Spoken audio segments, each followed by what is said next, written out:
and see who turns up. Try and make this camera look a little bit better. Let's have ganders. Let's put some effects on. Glow, dance party, bubbles, slate. Should we just go normal? Yeah, normal looks good.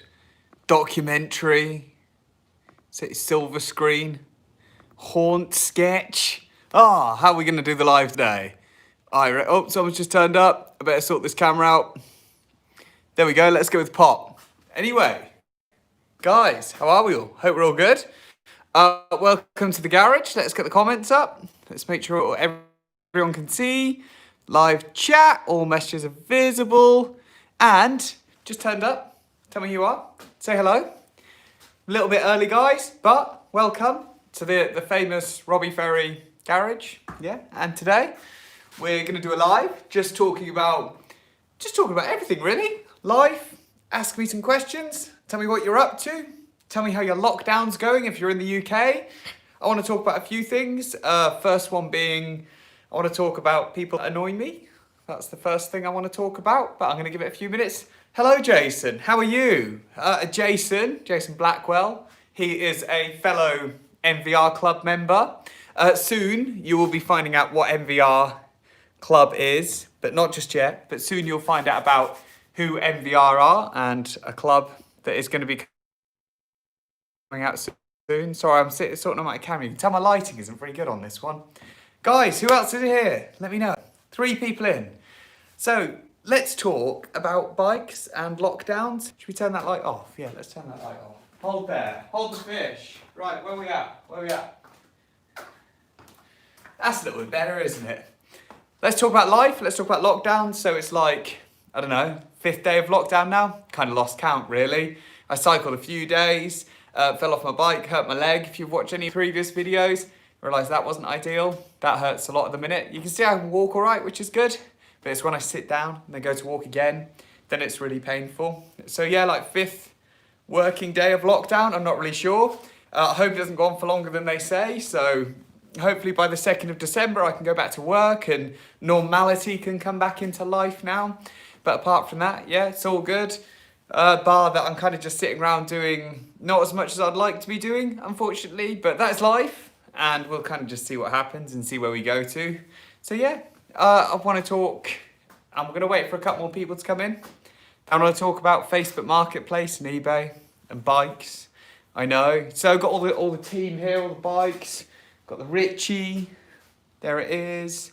Got my B-Twin, my turbo bike, my Linsky, and obviously we have the Peugeot Elite here. We're hey, killing it. But I'm going to do the 10 mile TT. As soon as my leg is better, we're on it. What do we think of the disc wheel, guys? Do we love it? The Riding with Robbie rope and cardboard disc wheel. Perfect. So tell me who's here, guys. Say hello. Let me know. Talk to me. Let's have a look. Live chat, all messages visible. I can't see any messages. Not sure what super chat is, but there we go. Okay, we're on it. So guys, I want to talk about, firstly, I want to talk about people that annoy me. So while I've been sitting around at home, not really doing much, just kind of chilling, resting. I've been looking a lot on eBay at bikes and Facebook Marketplace. Paul, hi Paul, another fellow member of Club NVR, which is going to be announced soon, but we're not allowed to talk about that yet. But we've got the relationship manager for the club in here at the minute, and Paul is here. Paul is the marginal gains manager of Club NVR. So yeah, so anyway, guys, I've been looking at Facebook a lot and eBay on the internet. Obviously, don't know where else you're going to find it. But hey, Sam, how you doing, mate? Yeah, so looking at bikes for sale, like you always do. I always do anyway. And people are just overpricing stuff, like stupidly. I know we're in another lockdown, but don't take the piss. That's awful. Like I was looking at, you know, you get these things called Euro bikes. if you haven't seen a Euro bike yet, go onto eBay and search it. And it's like a bike that's made to look like a really flashy road bike, when actually it's just crap. Like honestly, it's like a 14 kilo just, you know, made of chocolate crap bike. And people are selling them, yeah, on Facebook Marketplace and eBay for double what they've obviously paid for them. Because obviously what they've done, they probably don't really know much about biking. They've bought this bike, they think it looks it, they've made a mistake, and then they're trying to sell it for more. Now we're in a lockdown, which is a little bit evil in my eyes. You shouldn't really do that. I don't think that's a very nice thing to do to people. So yeah, so I keep seeing all these well overpriced bikes. You can't go wrong with buying a classic bike. In my eyes, like if you're spending like 20 to £100 on like an old Peugeot, like I sent a post to a couple of guys a few days ago where someone was selling two of these like Peugeot Elites, yeah, for 90 quid. 90 quid. What a bargain. Like, I literally took mine out. They're in better condition than mine. I literally took mine out and just rode 100 miles on it. Not worry at all, and it was fine. That's where you should be looking. And I think people are too embarrassed to ask for help when buying bikes, when you just should, because if not, you're gonna get ripped. Like, honestly, just ask for advice. That's the easy way to do it. So yeah, buying a bike, send me a message. Send me a picture of the bike. Paul, I am watching a few vintage bikes on eBay. I need one. I'm not going to spend much. Loads of Peugeot out there. Honestly, I've seen that Peugeot seem to be like the cheap go-to kind of old school bikes. Shouldn't say that. Someone with a real vintage, beautiful Peugeot is going to slate me for that. But I'm noticing there is a lot of Peugeot vintage bikes on there. But a lot of people had rallies. I think rally was more high-end back in the day. I don't know. Someone please tell me. Please tell me what's good. Please tell me what's bad. So yeah, but I can see people just hugely overpricing stuff. I even saw one of these, like, so 2 for 90 quid you could get these for, and someone's trying to sell one for 400 quid. Come on. Like, it was nothing special about it either. I know, it's painful. Painful. It really annoys me. It just absolutely, it grinds my gears. It grinds my gears. That's what it does. Like, it grinds my gears when people try and overprice bikes to sell them because people don't know what they're looking at. So whether it's just really cheap crap that looks good and people are trying to flog it for silly money. Actually, classic Colnago Duos. Yes, this is it. Like, honestly, like classic bikes. I can't say it. Colnago. I'm just terrible with names. But yeah, so I noticed the other day. I actually messaged the guy actually, this is probably a bit cheeky of me. I used to have a Fuji D6, which is a triathlon bike. It's beautiful. One of my biggest regrets was selling the thing, and I constantly look for them all the time now. The frame also goes under what they call a Fuji Norcom, Norcom. And I look at them all the time.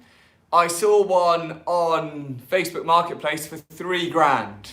I haven't got 3 grand, but I was like, what? They're like 100, like they're like 1,500 new, and a guy's trying to sell it for 3 grand.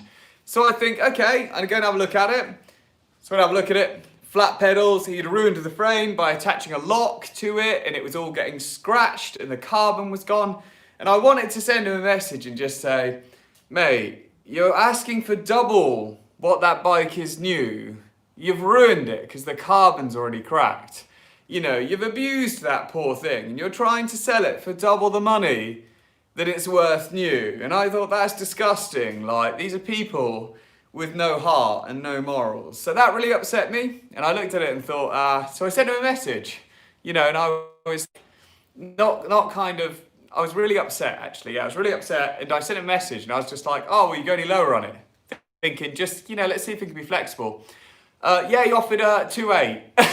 And I was like, nah, not really that interested. 3 days went past and I got another message. Mate, I'll do it for 2 because I think, you know, it'll be a really good bike for you. Nah, I dragged him out for like 2 weeks to be fair. Just with a little bit of banter, just to waste his time. Like he's wasting a lot of other people's time. Should have done that, but I did. Yeah, so in the end I didn't end up buying it.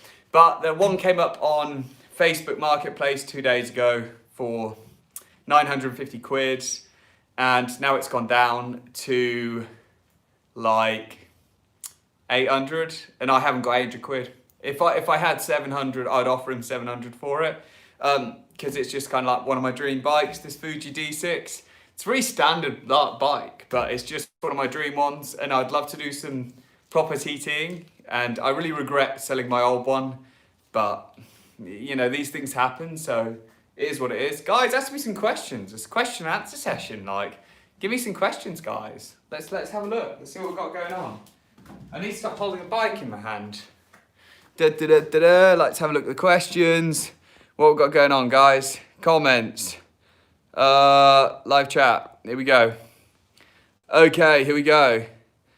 How's the legs doing? Hi, Pat. Pat, the leg's okay, actually. Quite painful today, though. It's like the bruising's all settled in now. I would show you a picture, it'd be a bit gross. And I want to make sure that if I was going to show you a picture, I wouldn't show too much. So honestly, yeah, it's a bit painful. It's kind of the swelling's going down in the centre, but it's like when I stand up, so I can sit on the sofa and I get no pain at all. I can be out walking and I get no pain at all, but it's that transition of getting up and walking around, and the first 10 minutes of walking is really uncomfortable. It's like everything inside is cracking and breaking. It feels really uncomfortable. I'm hoping in a couple of days the swelling will go down enough that I can sit on my turbo and do a little bit on that. But until then, I'm just going to have to wait it out. But it feels much better, thank you. But it is getting there. But what a fall, though. I haven't really explained, how nasty that was. I hit the deck at 20, 25 miles an hour. Just literally, boom, slap. And honestly, the doctor said to me, "You're so lucky you haven't broken a bone." And I was like, "What do you mean?" And he just goes, how have you done that? You know what I mean? I was like, he just goes, "You've literally hit just one point. All the impact, you know what I mean? Just in one place. You know, it's crazy." So yeah, literally he checked all my bones down here. He just goes, "You haven't even got a bruise on your bones, but you've somehow, on a flat road, just smacked into my leg there. But it's still really swollen. I can walk. I wish I could ride my bike because it's locked down. It's boring as hell. If I was going to work, probably wouldn't be as bad, but it is what it is." Cool. We are talking, did you ever see the Rally Thai replica bike that Rally were doing? Close to 1,800 quid and it was a replica. Was that just for the frame, Sam? That's silly money. 1,800 quid for a Rally Thai replica. I'd love to ride it though, like an old school bike, steel bike made of the Thai. I think that'd be incredible. Oh, we're talking bikes. Have you ever ridden a Rocky Mountain bike? Do you know what? I've probably only ridden, but I'm gonna ignore the fact that I was a child with a mountain bike. But I've never really had any experience on mountain bikes. I rode a Thai one once, but I just don't. I want to try mountain biking. But actually, to be honest, I have very little control on bikes. Give me a gravel bike and a road bike, and I'm okay. Put me on any kind of off-road trail. I'm pretty terrible on anything which involves control. And you can tell, I've injured my leg. You know, I went too fast around the corner. I'm not very good, technically wise. I can ride day after day after day, hour after hour after hour. Ask me to do a technical downhill. No, not happening. Terrible at it. Not even wanting to learn. No interest in it at all. MDF Customs have retracted their message. Oh, okay. PG-13. Yeah, unfortunately, I'm not going to show you any bruising in this video. Heat treatments. What kind of treatments are heat treatments? Hey, Robbie, good to see you up and about. Thanks, Ian, mate. I'm getting there. It's nice. Enjoying the time at home, but I'm eating way too much crap. I think it's because I'm sitting around bored so much. I just keep going to the shop and buying tubs of ice cream and stuff. Not ideal. Not ideal at all. Sorry, I thought someone just came in the garage there. Oh, guess not. It's very windy outside though. Rewording now, sorry. You're alright. To be fair, the whole bike, there's no 1,800 for an old Thai classic bike. I'd like to see that. You must send me a picture, Sam. We'll do that. Rocky Mountain did a TT bike. I need to see this. Rocky Mountain's a Canadian company. I'm going to look them up. It'd be quite interesting to see that. Just put a heat pack on the back area for 20 minutes for a bath. Sheen Churchill.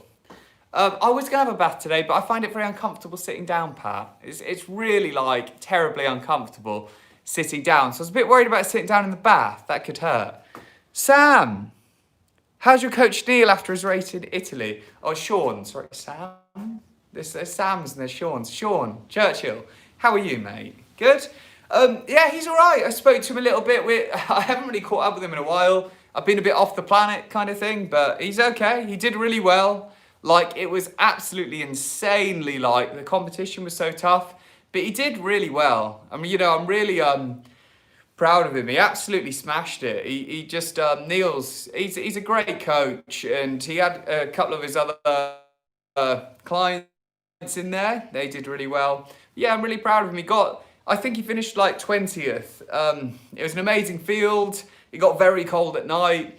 He keeps telling me that I should go and do this race. I keep telling him that I weigh 80 kilos. It's kind of a bit of a toss-up of do the race just to finish the race, or yeah, too heavy for the race. And I don't really want to lose any more weight. Got the Netherlands coming up in May, so I couldn't really. I'm going to stay about 78 kilos for that race. No interest in losing any more kind of weight. I feel like I've put on a bit of size, like muscular wise, and I just kind of want to hold that for a while, just for my own mental health, because I don't like getting too skinny. I think I did a video on this once. Yeah, I suffer quite badly with like body dysmorphia. I always worry about the way I look, if I'm putting weight on. I don't really have a very healthy relationship with the way I look or food, I don't think. And coming from a personal trainer, that's a very strong statement, but I recognize that. And I want to do more things to avoid being so worried about silly little things. Like, I don't think anyone who follows me or anyone who like cares about me would care if I weighed an extra kilo or two, but I think they, in my head, you know, it would make me care. I don't know why, I'm just a little bit weird like that. So that's it. So yeah. Ian, I hear that I injured my foot last lockdown, still waiting diagnosis, hinders training at times, not easy to sit in and eat crap. Yeah, like Ian, mate, what happened? Why does it hurt? Talk to me about that. Explain a little bit more. How'd you injure your foot? Yeah, it's really easy. Like, it's very downhill, unfortunately. Like, the minute you injure yourself or something goes wrong, it just turns into a bit of a downhill spiral for a lot of people, and it does for me, because cycling gives me a lot of really good endorphins. The endorphins that really help me kind of like be proud of who I am, be proud of what I do. You know, it means that if I do want to eat a bit more, I can get away with it. Also, on top of that, it just makes me feel like I have a bit of purpose with this channel and with my Instagram and stuff. And then when that comes away, it's just something that just upsets me a bit. So I can understand it. And when I get upset, I want to eat more, because eating's a bit of a comfort thing. I think for a lot of people, it is for me. So yeah, I can completely understand, and I can level with you there. Like I always say, it's really important, especially with what I've done in the past, all the ultra racing and the big rides, you should always show your chinks in your armor, you know, no matter who you are, because, you know, the things I suffer with in my head, a lot of people I know suffer with as well, and it's only until you mention that you suffer with things that they will as well. A great documentary I saw recently was Freddie Flintoff on BBC talking about bulimia. Amazing documentary, and it was really interesting because a lot of people I know, you know, struggle with eating, and it was some really professional people talking about triggers and stuff. It's really good, really good. Anyway, so go back to cycling. That's it. A cycling holiday sounds like what you need. Sam, if I could leave the country for a while, I probably would take a cycling holiday. I would enjoy it. I would enjoy it. That'd be fun. But unfortunately, I haven't really got the money or the time for cycling holidays right now. But it'll be all right. Like, I'll pick something up. If my leg's better by next week, I want to do a long ride. But I'm not holding out my hope. I might just end up just being on Zwift for the next couple of weeks. A Zwift lockdown. Okay, are we prone to more punches in the winter? Tips to avoid punches. I'm still debating on a better CO2 valve, not eBay China special or mini pump. Hi, Mark. Oh, it's Mark. How are you, Mark? Honestly, mate, I'm going to say this, and I'm going to get so many... Sorry, I just read the comment, but I'm going to come back to that. Honestly, I am going to be brutally honest and say, because I know there's going to be a lot of opinions that people are going to differ with here. I don't rate CO2 gas cartridges at all. I think they're absolute dog. I just think they're a bit of a waste of time. Yeah, you know, the difference between having a pump and a CO2 cartridge is probably about 2 minutes. And if you're ultra racing, you kind of, maybe that 2 minutes would count over a long time. But for just day-to-day riding, just taking a pump's much easier. Because the minute you use your canister, you get one shot. So that's my first issue with it. And it's a £2 shot. That's £2. You know, 10 of them is 20 quid. So literally, yeah, 10 of them is the most incredible pump you could probably buy off Amazon. So yeah, so it's good. And everyone's like, save space on the canisters. You know, yeah, you do save space, but you do take big risks with it. So the issue with CO2 is CO2 works really differently to a normal pump would. So a normal pump actually, you know, would put normal air in, which would hold in your tyre. CO2 dissipates after a while. So even though you fill it, like when I've ultra raced before, you use the things, a day later it's gone flat again. And that's just because it's got the wrong kind of air in the actual tyre. It is a bit quicker, but it doesn't take long just to pump your tyre up quickly. And everyone overpressures their tyres. So your comment earlier saying about 500, you know, pumps to make this lasagne to get to 100 psi. So rarely should you be at 100 psi. If you're going track racing, then yeah, 100 psi. But day to day, like here's a good example. This bike, yeah, my old Peugeot, yeah, 65 psi, and these are 25s, yeah, next to nothing. Like, I've never bottomed out on it or anything like that. The Ritchie, no word of a lie, PSI in that tyre, like 45, 50, like honestly, like, and when you're going lower pressures, it's so much easier to actually get, like, to actually just use a basic pump. You know, I would personally say, pumps. And the next thing, okay, so the next thing as well, going into that, like, a pump's better, but even so, put the pump aside, go tubeless. You know, tubeless is everything. You know, like, you will get punctures when you're tubeless, but they will fix themselves. And then you literally just have to pump a little bit in yourself. And you can't really do that with gas canisters, because if not, you're going to over pump it. Do you know what I mean? So it's, for me, I just think canisters are just a bit overdone. Like, I just don't really see the purpose of them. I just think having a little pump on you and then just having tubeless would be much more valuable. And I know people question how much tubeless is, but I bought a set of wheels. They're upstairs. They're giant PR2s. They're tubeless ready. They cost me £100, like, second hand, you know. So tubeless is actually very cheap if you just buy a new set of, like, new set of rims. Shimano RS171s, tubeless ready, out the box, 110 quid for a set. Yeah, honestly, tubeless, most important thing. And then literally just get some plugs and just a pump. I'm just not a fan of CO2, really am not. It's crazy. International Pro. Onion Corner. Everyone slates Onion Corner for punches. So Onion Corner is a little place near King's Lynn. Never had a puncher there. Never ever had a puncher there. And I've been down there. Do you know what? I swear I must be the local legend there, because I go there constantly. It was after an International Pro, me, International Pro hardly. At least 110 psi. Jason, no.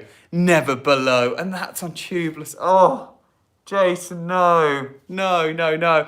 Apologies in advance, Robbie. In the Ashdown a few years back, you had a puncher, put the new tube in, plug the cartridge thing, put it on the valve, the CO2 all came out. Agreed, yeah, remember that. Because I put it on, oh yeah, Sam, so me and Sam went out riding years ago. Got the CO2, forgot to undo the little, when it just went bang. And I was like, what the hell is that? Bang, when I tried it again. And it just emptied the whole cartridge out. It was just crazy, like, that was awful, Sam. I was so basic, wasn't I? Absolutely so basic. Track racing, yeah, 120 psi. Not sponsored, definitely not sponsored. Does anyone want, like, actually, I have 3 pumps. They're all kind of, I don't know where they are, but I have one on my bike somewhere. Amazon special. Boom. I'll put the link in if you want. It'll be an affiliate link. Matt, Saitko?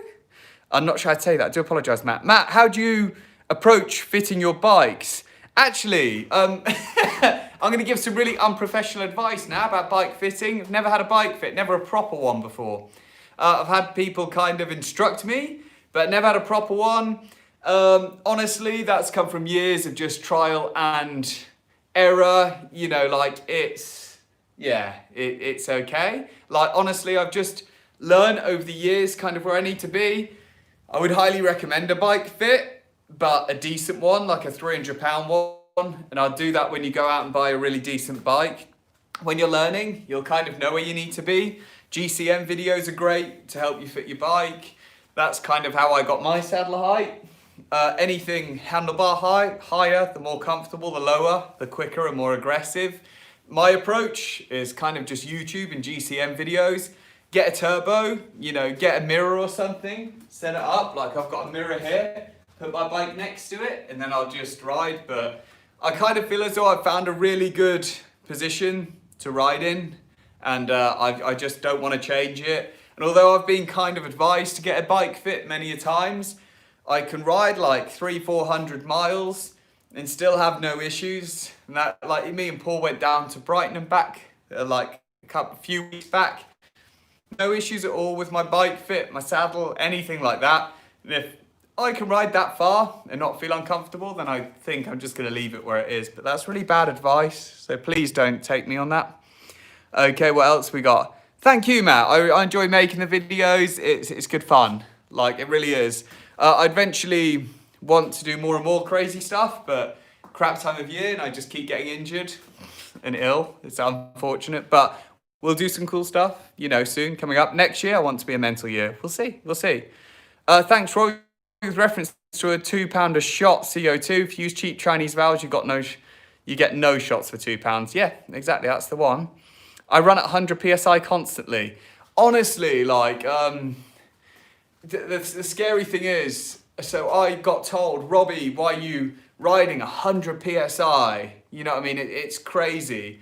So 100 PSI is a lot and it's very uncomfortable. I remember someone turning around to me and going, Robbie, you know, that's too much. Try like 75. So I put 75 in thinking I'm going to be bottoming them out and all this.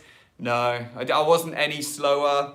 I was just more comfortable. Like, this 100 PSI thing is so old school. Let me tell you a couple of like old school things. You will hear when you start cycling, if there's any new cyclists watching this, you will get so much advice from real old school guys. No, you need at least 110 PSI on your tyres. No, if you so what one guy even told me once, to get your tyre, if I got one hand here, and put like, this was the funniest thing. He said you need to put mastic all around the insides. It stops you getting punctures. Crazy, absolutely crazy. Like, just constant bad advice from, like, I've had so much bad advice from people over the years. But Sam, talking of the amount of bad advice you must have given me, you gave me no bad advice, mate. So if you don't know Sam Cheeseman, Sam was literally, when I first got a bike and decided I was gonna ride from London to Paris, he was like the only person that gave me any time. Full stop. I told all these people in 3 weeks I'm gonna ride this £20 mountain bike to London. Only guy that gave me any time. And then I got my first road bike, took me out, and I was struggling to keep up with him. He's on a track bike and everything. Only person gave me the time of day when I started cycling. I never really joined a club, but he was the only bloke that actually kind of gave me any advice at all. And I was a little bit too nervous to put things online because I just knew I was going to get ripped to shreds. So yeah, I can't thank you enough. It's all been good advice, man. All been good advice. As Mark's watching, Robbie, have you ever been picked up by a partner if you got a mechanical? I have twice. Wife even biked home to get the car and pick me up. Yeah, plenty of times. My mum actually mentioned this the other day. She just goes, oh, is it Bridie's job now to pick you up when you break down? And I was like, yeah, kind of. I think it is. I'm not sure if she's watching, to be fair.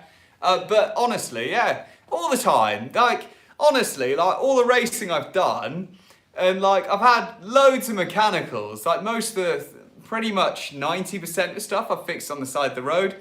But there's been times where I've just run out of inner tubes, just been unlucky, you know what I mean? It's crazy, like, so bear in mind, like, I've been picked up, Jason and Mark, by loads of people. Like, I even once, because my mum was busy, like, this is when I lived at home, and I'm like, Mum, can you come and pick me up? She was like, I can't, I'm like at work today, like 40 minutes drive away at work. And I was like, okay. So I just went on Facebook and put stuck at, God, where was I?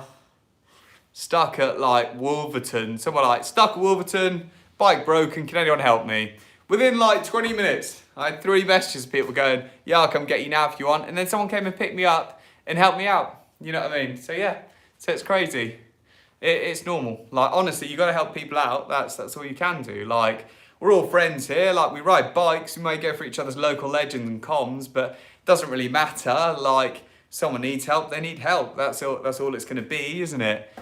So yeah, I've asked for loads of help over the years. Like, tell you, like, I've asked for not just help to be picked up, like financial help for my racing, everything. Like, I've been terrible to get what I was doing off the ground. It broke me. It cost me a fortune. Like, honestly, I was constantly just pulling money together. I ran out of time training because I was trying to work so much to afford half my trips. Thanks, Sam. Mate, couldn't have done it without you. She wasn't happy about Jace picking me up. Yeah, it's all right. Anyone will pick you up. Anyway, guys, there's 12 people on. Tell me who's here. Ask me some questions. As you can see, I'm in the garage. Got like, this is my workout place. It's nice. Got my bikes. Got some gear. Got some weights. Call the vets. These swans are looking sick. Yeah, Paul, I borrowed my mum's car to pick you up when you had some issues with tubes. It's life. You help each other out. That's what we do. We're a community. Do I miss being a Sparky? Not at all. Not one bit. Not one single bit. So I was an electrician before I did this. And hated it. Absolutely hated it. Like, it was a couple of things. I trained very quickly, and I had always been working around electrical. I'm one of these people that kind of second guesses a lot. I'm a worrier. That's what they call them, a worrier, big worrier. So when I was going out and doing work, I would literally do the work, even if I was in a team of people. I would check it was all safe. Obviously, you have to do that. Then I would go away and I'd still go home and worry that I might have missed something. So anyway, the next day I'd get back onto the job and I'd check it again. And I had done it right, but I'd spent the whole evening worrying about it. And it just got too much at one point. The company I was working for made me work a lot more than I should have been. I was tired. It just didn't work. It ruined me. Didn't want to do it anymore. Really lucky that I made a video which a friend of mine, who's a friend now, I didn't really know him that well before, who owns the gym I work at, saw, and then that started the process of me becoming a spin instructor, then me working at the gym, then becoming a PT, and I'm very happy now, but I was very miserable as an electrician, very depressed, you know what I mean? That was plenty awful days, that was, unfortunately. So anyway, where we at? When do I plan to do the 10-mile TT? Soon. Oh, as soon as my leg's better. Like, it doesn't feel too bad now. I really want to go on the turbo tomorrow, but Bryony keeps telling me not to. Fair play. It's a bit silly, really, isn't it? But when my leg's better, I'll do the KLCC 10-mile TT. It'd be interesting to get a few people to go and do it as well this time of year, just to kind of see how quick everyone is. I think it'd be funny. So I'm going to do the KLCC, the one on the A10. Busy road, crazy road, but I'm going to do it anyway. Why not? So I'll go there really early in the morning, like 7 a.m. That's really early now. Now we're in lockdown. See, like 4 used to be early, now 7's early. Yeah, and I'll go and do it there. I've got a few other modifications I was thinking about making to the bike to get it done, but as you can see, a couple of videos ago, I made myself a disc wheel. All right, it says Riding Robbie on there. I forgot to write with. So it's kind of weird. And you see those things, like all the lines? That is string. No word of lie, that is rope. of how I'm holding it on. It's the biggest bodge ever. Not even joking. It is truly massively the biggest bodge going. I don't dare ride it. I was considering driving to the start, then doing the TT, and then finding the car again. Yeah, no word of lie. It's and obviously I have to wait for good weather as well, because if it gets wet, it's just gonna fall apart. It's really that much of a bodge. So I'll do that soon. I want to do a hill climb event on this thing as well, and then put it up against the Ritchie, but we'll see. The funny thing about this bike, me and Paul were laughing about this the other day, the saddle on here, this is a Brooks Cambium. I rate and I don't rate the saddle. There's a couple of reasons why. I will do a review on it in a couple of days. A lot of people have these, so I don't want to upset anyone, but I love them and I hate them at the same time. Literally, hill climb with disc, yes, definitely. If it lasts, then yeah, I'll hill climb with the disc. Or I might do I was gonna do a funny video trying to shave loads of weight off the bike as well. Me and Paul were laughing because you can buy these seats for 85 British pounds. The bike cost 25 and then it repaired, total bill was 60. So this saddle actually costs nearly double the bike basically, which is quite sad actually when you think about it. But yeah, I'll do a review on the Brooks Cambium saddle soon. I used one for 2 years, so I feel like I know them quite well. But yeah, they're all right. But there's some things that I hate about them, not gonna lie. So, ask me some questions, guys. I'm in my garage, just chilling. Yeah, so got my upstairs. I want to turn upstairs into a bike storage and downstairs there, but it's looking all right. The lighting's terrible in here for like vlogging. As you can tell, the quality's a little bit poor today. And I'm on the front camera, so I can see your questions as well. So that's what's going on. So yeah, tell me what you're up to. 11 people here. Hill climb with the desk. Oh, James McGuinness. Do you use a power meter? I don't know if I should get a single or a double-sided power meter. Brutally honest, no, I don't use a power meter. I want to use one, but I don't. Actually, so I've used some Shimano ones before, and I really rate them. But I just don't use one at the minute. I'm really simple. I think simplicity is key. I do believe power is such a valuable bit of data to have. I can't really afford a power meter at the minute, so I'm not going to really get one. I do really rate them though. If you have the opportunity to have a power meter and you're really serious about your training, then definitely get one. Dual-sided, so what I've heard, I've only ever used single-sided. Dual-sided does help you a lot with imbalancing, imbalancing your pedal stroke, which could relate to bike fit and things like that. So it depends on the brand. Personally, I wouldn't worry too. I would probably go on to Google and look for someone that knows a little bit more about it than me. But personally, if I was going to get one, I'd just go with, a 4i or a Stages. But obviously the best one would be the Shimano branded one, personally, just because you know it's going to work. How many hours do you spend maintaining your bikes, not including cleaning, obviously? Maybe an hour a month. Like, not even joking, Jason, hour a month. Like, honestly, like, once I'll probably do a 3-hour service every 3 months, roughly. That's it. That is that's all. So literally, with my Ritchie,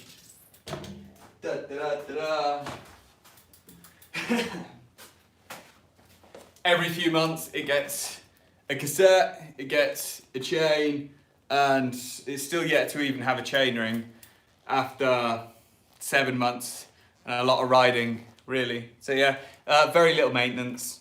I'm not a big maintenance person. I love working on bikes, that kind of thing. Jason, you use the power info on spin class? Yeah. Oh, training with, when we talk about having a power meter to train with, yeah, definitely. Like, I love to use power in my training, if that makes sense. So when it comes to training, if you have the option of power meter to do intervals and stuff like that, definitely. I use any kind of structured, really heavy structured training. I'll do either on a spin bike or on Zwift, because then you can kind of see your power, and it's just another thing, because if you don't fuel properly, you feel as though you're giving more power than you actually are. And it's just good to have that data with really structured training. So if you've got the option to use power, use it. If not, then just kill it. Go for it. Sam, James, get fit first. So in theory, you shouldn't have any accidental imbalances. Great advice from Sam. Then decide if you need a dual-sided power meter. That's really good advice. You still not uploaded your Strava to your Richie? No, what do you mean? What do you mean? Yeah, like honestly, like Strava, I always just log it down as it's on my Linsky, you know, when actually every ride is pretty much on my Richie or on the odd. Very, very, very long time. I just tend not to use it. Obviously, I work with Richie, so I am with them. So I don't really use Linsky. Linsky are good bikes, but I hate to say, a video is going to come out in a few days telling you guys that the Richie is now my all-time favorite bike. It is, totally. It's just so comfortable. Like it's really good. It's just so long, it's so comfortable. And now I've even found out it crashes really well as well. So yeah, not a scratch on it. But I did give some nice scratching on my pedal. Let me show you this bad boy. That's awesome. My Richie, all-time favourite bike. No word of a lie. Better than anything I've ever owned. Right. As you can see, I'm not sure if you can see the pedal there. Look at that. That is a nice bit of slide there. And you can rip me. SPDSL's on a gravel bike. Go for it. Smash it out. Rip me to shreds for that one. I'll take it. I don't mind. So yeah, it's good. It's all fun. It's all fun. Questions, guys, far away. Ask me some interesting stuff. Whee.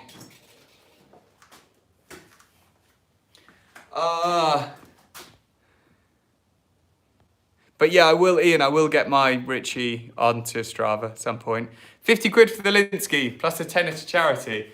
Considering, but honestly, the Linsky I am just keeping. I haven't, my other Linskys that I had while I was with Linsky, I sold one for very cheap to a guy I know who wanted to get into bike packing, and I gave the other one away. So I gave the other one away. So I'm now just left with GR270, which is a really good bike, and is kind of a momentum of all the time I did with Linsky, and I had a lot of input into the way that bike ended up. So it was quite nice to give feedback and to help with the changes that made it a very, very popular bike for Linsky. So the GR300 was kind of based a lot. So the 270 was based on some changes I recommended that went into the input of them doing some stuff.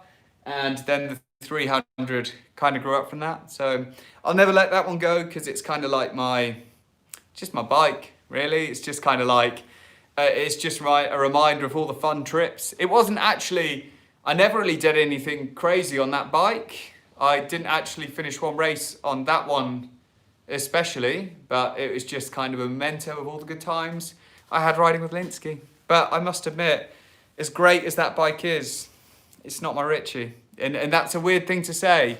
The Linsky's great and it is really good, but the Richie's just the Richie. You know what I mean? It's push hard up a mountain. The Richie is just awesome. If you get the chance to try one, you'll know what I mean. Like, I let Paul ride. The only other person that's ridden the Richie is Paul Streets, who might still be on here, not sure. But he is the marginal gains manager for the MVR Cycling Club. Sam's asked a good question here. Push hard up a mountain, enjoy the view on the descent, enjoy the view going up the mountain, and enjoy the descent. I hate descending, I really do. Don't enjoy it. It's too quick, and especially after the last few days, just not a descender. Enjoy the climb. Climb and enjoy every second of going up a climb, full stop. Going up a climb is everything. You know, like, I love the slow, hard work, you know, the body management. I'm not really interested in going fast. Like, it's great to go far, but going fast just isn't my thing. And all this ultra racing, you get all these really super fast people in, descending like crazy. I'm just not that kind of guy, unfortunately. I'd like to be, but no, I'm just not that kind of guy. Let's go normal. Beam. Starting changing the filters. But yeah, I'm here. It was like riding an armchair. Yeah, the Richie's just Steel, massive tires, you know, crazy. It just rides like, it's like you're riding on just, yeah, like an armchair. It's really surreal. Yeah, it is a heavy bike, like not silly heavy, not it's in a good range. It could be lighter, but it is steel, but it is, the comfort outweighs it hugely. I'm new to road bikes this year, for your information. Wet lube or dry lube, mix of both. Stuck to dry so far until 100k ride. In the wet, ended up getting a gleaming squeaky chain. Now I take a small. So honestly, that's a really good question.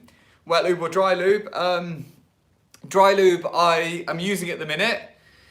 And I think it's good, but the issue is, as soon as it gets wet and it dries off, you squeaky, annoying chain, and then you end up having to use some wet lube as well. Personally, I use, because I quite enjoy Zwift, so I don't really go out in the rain very much.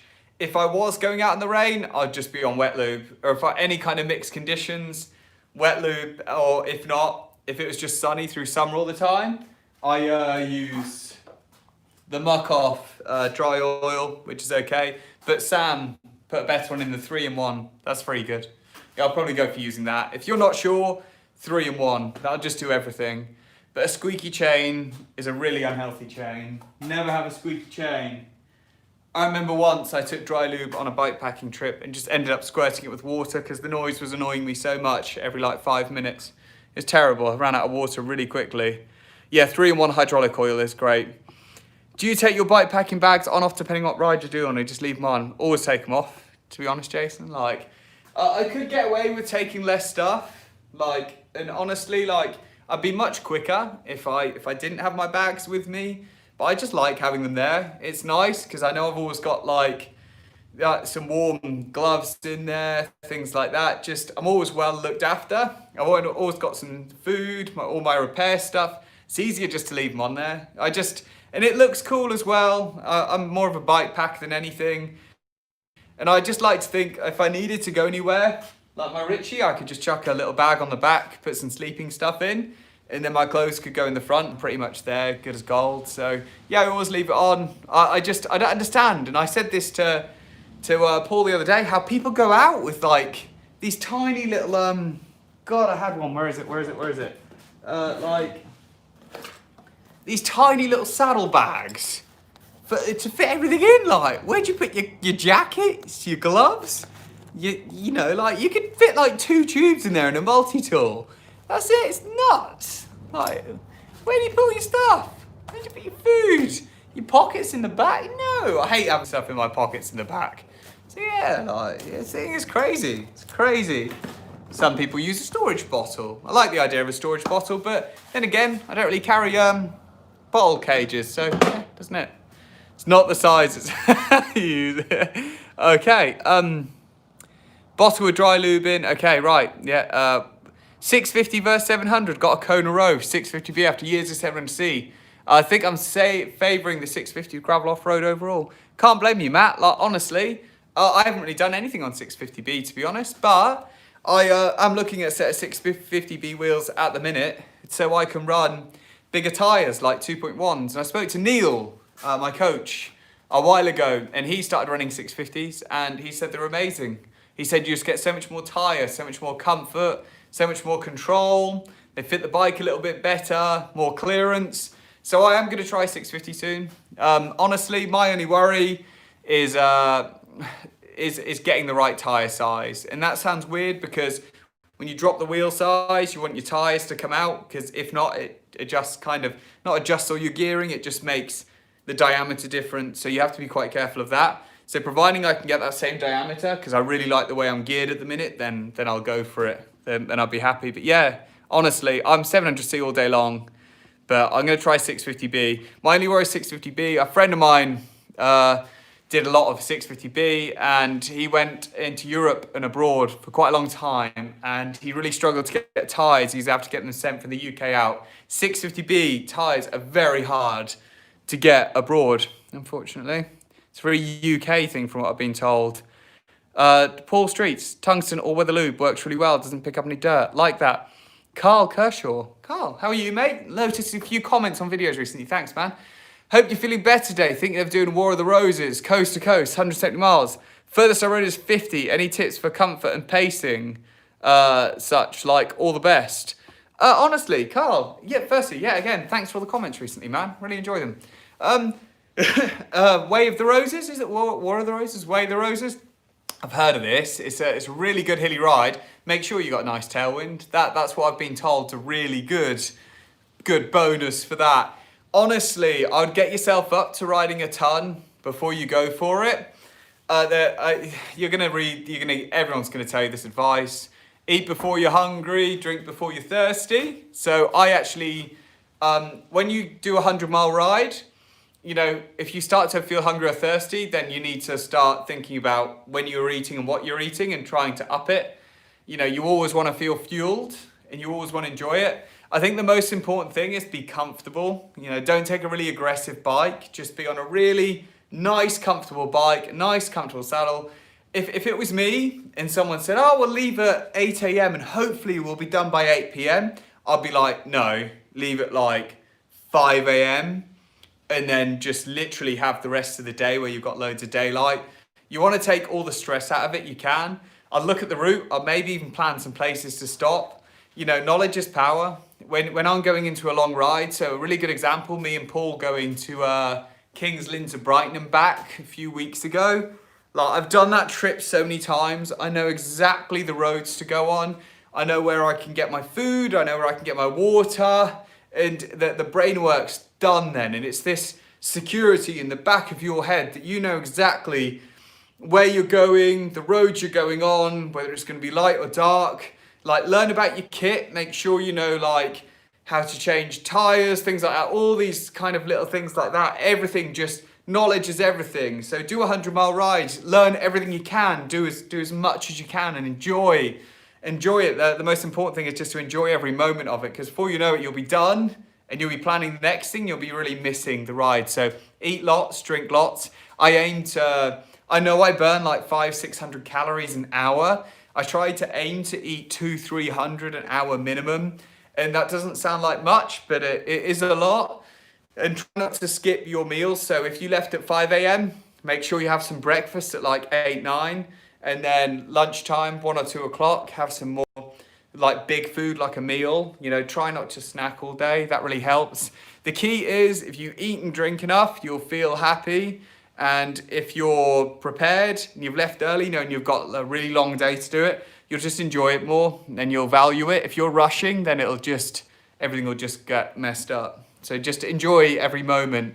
Eat before you're hungry, drink before you're thirsty, smash in loads of calories, try loads of different setups, enjoy your bike you're on, go on new tires, that'll stop you getting punctures, those kind of little things. Just learn everything. Okay, right, here we go. It's easy with little bags, Jason. We let you and Paul carry everything. I don't know how you guys get away with just carrying so little. Honestly, going back to this situation, that is not big enough to carry all the stuff you need. Rain jackets, everything. This is not enough.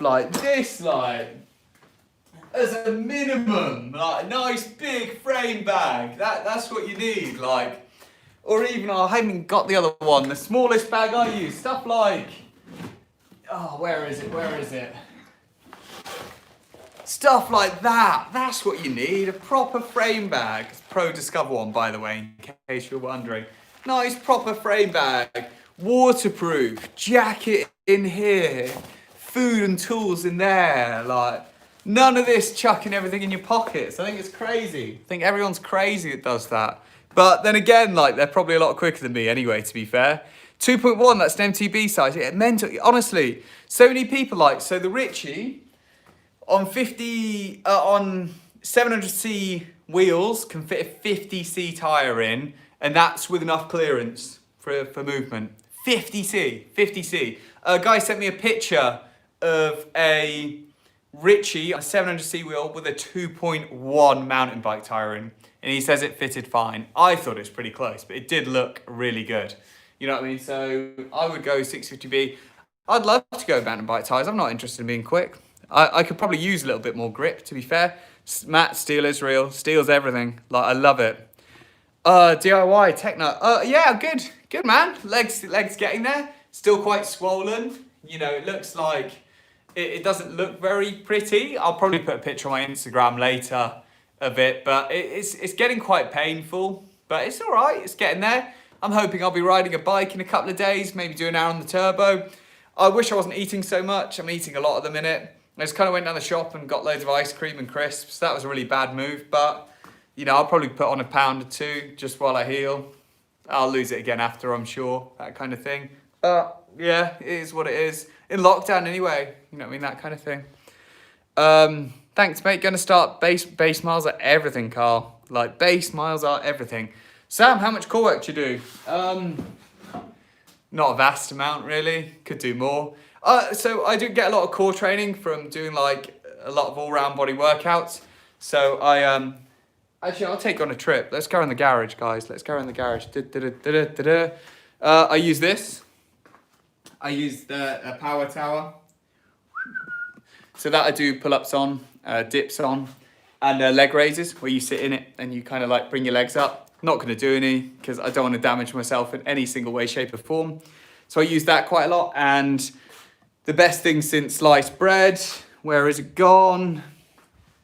I've lost it. I couldn't have lost it. That's the most important thing. I know where it is. It's in the house.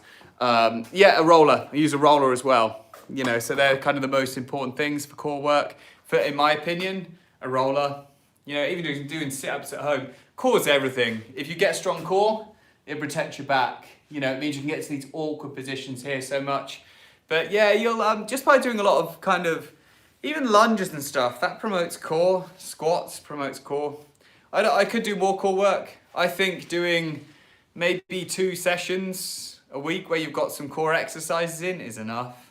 You know, because you'll hit a point where your core gets really strong and then you're just thereabouts. I found doing a lot of back work seemed to really strengthen my back and stop me getting bad back pain on long rides. And that was just stuff like gymnastics rings like these here, hanging from the ceiling. I'm very lucky that I've got the space in a garage to do stuff like this, to be fair. So like, but I appreciate not everyone has the space. So core work and just using some bars and doing low rows and stuff like that. Stuff like that helps a lot. I would actually do some workouts for people on my YouTube, but it's kind of my job and I want to start selling online programs, so I don't want to put loads of content out and then realize that I've got nothing to put up for sale when I eventually want to start just doing strength and conditioning for cyclists, which is kind of in the pipeline, but not just yet. But it's something I am kind of reading a lot about at the minute, like what strength and conditioning stuff for cyclists worked really well. And do you know what? I read all these good books about it, and I take in a lot of things that people do on YouTube videos and websites. And the cyclist in me goes, yeah, that would probably help. The PT in me goes, what a load of crap. You know, the amount of crap there is for like cyclists on strength and conditioning is ridiculous. Like, not even being funny. Like, oh, buy this online plan. You buy it, and I sit there as a PT thinking, really? That's the most ridiculous, like, that movement is just not right for cyclists, or not necessarily the movement isn't right, but the way you're doing it is, you know, like the repetitions and stuff is all wrong. But then again, I look back and think they've probably paid a PT 20 quid to make them a plan, and then they're just flogging it to everyone like it'll work from everyone. Crazy. But I'm going to change the world with that, I'm sure, one day. Do you use a power meter? No, I don't use a power meter. You know, I should do. I do obviously on Zwift and on my structured training sessions. So Zwift has obviously you have a power meter on there, and on the spin bikes that I train on sometimes for structured training I use a power meter. But out on the road, no, literally just a heart rate monitor. That's it, really. And that does me. Then I just know how hard I'm working. It's interesting. I've only really had a heart rate monitor for the last year, so been riding 7 years. So all the kind of the record attempts, all the races, never used a heart rate monitor on any of them. A heart rate monitor or a power meter. So yeah, so it's interesting enough. Did it all on feel, which is quite interesting. Guys, I'm gonna head off soon. I've been on this live an hour. I'm getting tired now. I'm ready to go to bed. You know, the more I sleep, the quicker I heal, which is good. So Any questions before I go? Please ask me. Do you like my fancy mirror? Thought you would do. It's very posh for a garage, isn't it? But hey, we're here. We're winning. That's it. 60 minutes in. Come on, guys. What you watching on TV at the minute? Ask me anything you want. Just watching loads of crap. Cobra Kai. I'm enjoying Cobra Kai at the minute. Anyone else watching Cobra Kai? Where's the dog? Oh, Ivy. She's inside. She's chilling. Bless her. Oh, she might be outside. No, she's inside. Bless her. Adorable little thing. Oh yeah, good idea. Good idea. Thank you, man. Everyone, thumbs up on the video. Like, show me some love. Like, not even kidding. Like, there we go. Happy days. Hey, yeah, show me some love. Like, honestly, I'm trying to make this YouTube thing work. I'd love to be able to have more time to do more videos. So the more thumbs up, the more time I've probably got to do this. So I think it works that way. I don't know. I've got my second payment coming in from YouTube adverts though, of like another 60 quid. So I don't know what to do with that. I've obviously bought the Peugeot and done that up with the first ads payment, but I've got the second one coming up for like, I don't know, a month and a half, which was £60. So I'm earning a little bit more from it. And yeah, it's good. But I hate to say, and I did mention this to a couple of people that follow the channel that are here already. Actually, Sam, you joke this time next year, Ronnie. It's true. I would love to just do YouTube full time. Obviously, it depends on, I still would like to work as a PT. I enjoy it too much, but I'd love to do a bit more, less PT, more YouTube. The only thing I'm having a bit of an issue with at the minute, and I'll be brutally honest for the people watching this live, is the Peugeot Elite. This beast that I keep showing you guys. I bought for 25 quid and it cost me 35 British pounds to do it up. So £60, that was the budget for the budget bike build challenges. I am having a little bit of an issue in that I really like the bike. And I get the impression after riding that 100 with Paul the other day, I get the impression I'm not gonna want to give this up.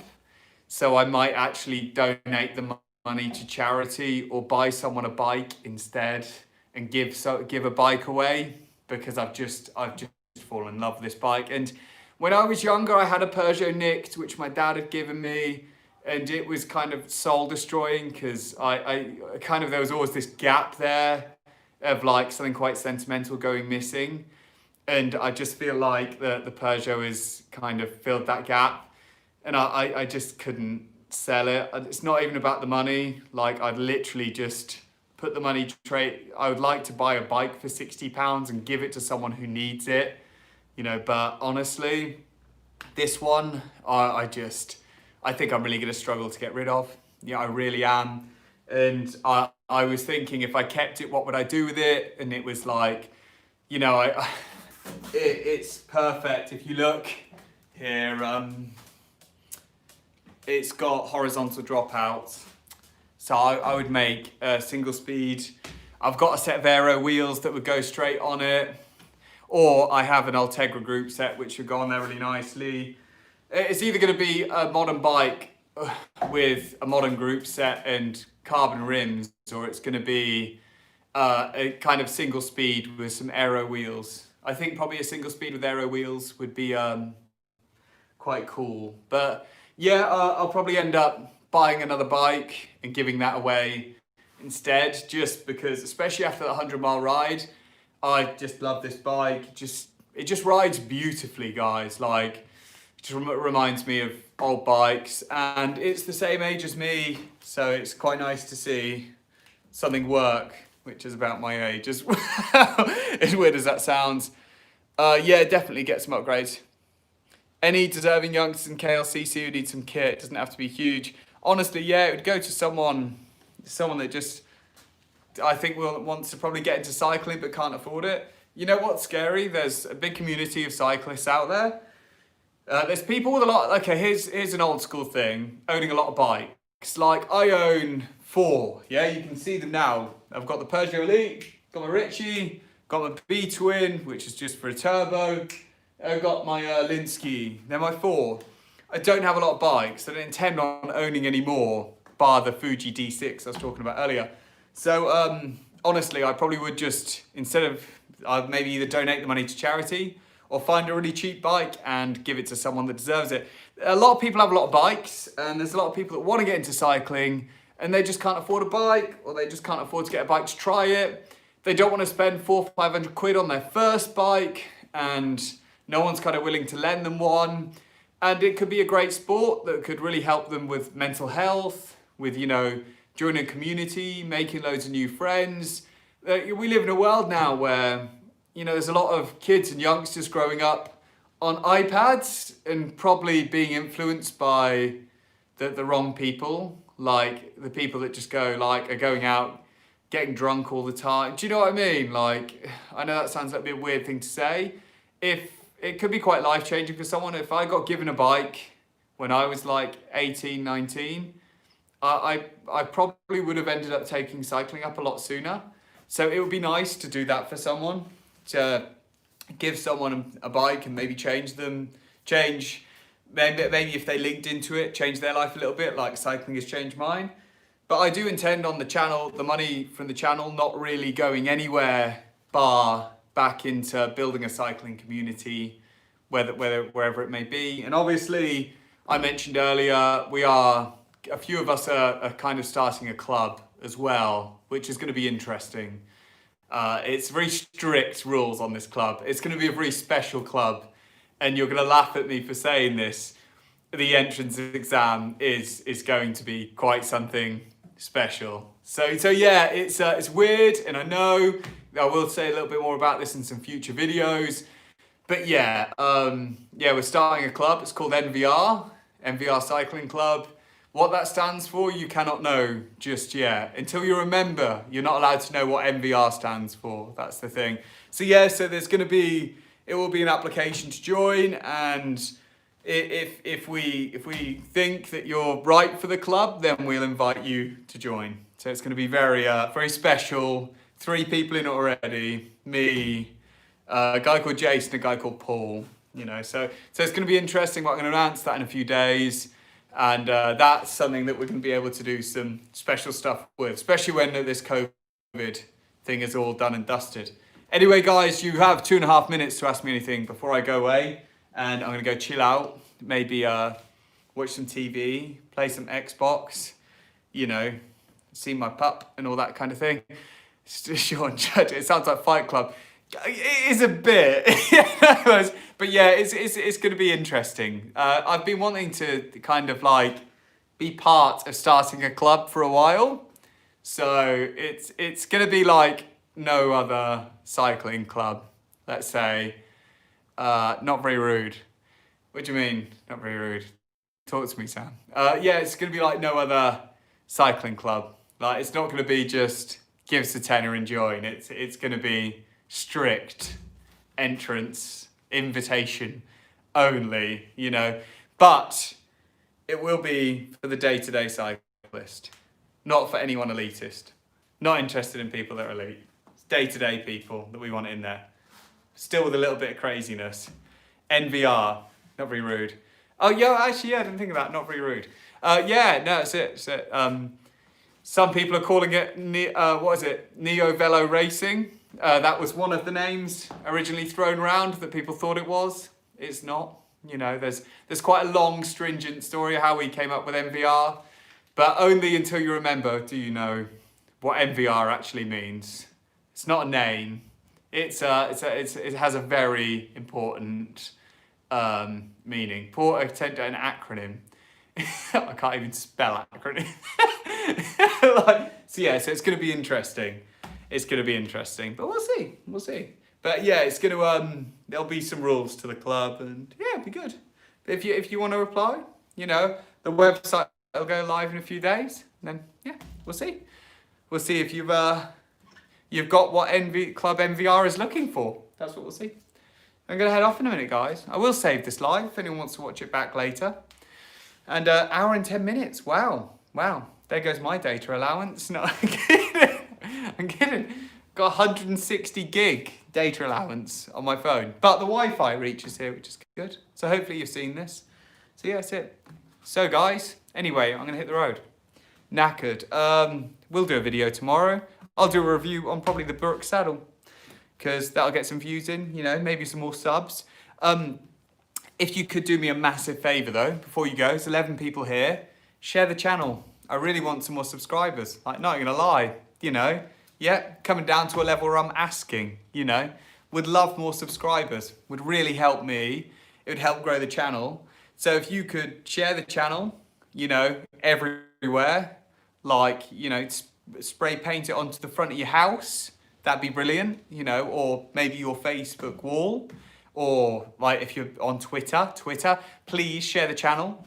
If you share the channel and send me a message saying you have done, you never know. Might send you some Riding with Robbie merchandise when I have some, you never know. But yeah, share away. Honestly guys, no, it would go a long way if you could, but you don't have to, it is what it is. You know, if you enjoy it, share it. Cool, anyway guys, gotta go. I will see you all later. Thanks for all the views, the watches, and yeah, we'll talk about Brooks saddles tomorrow, yeah? Sounds good. Ciao for now. I don't even know how to end these videos anymore, I've forgotten. Okay, I could share it. Oh, there it is. Right, see you later guys.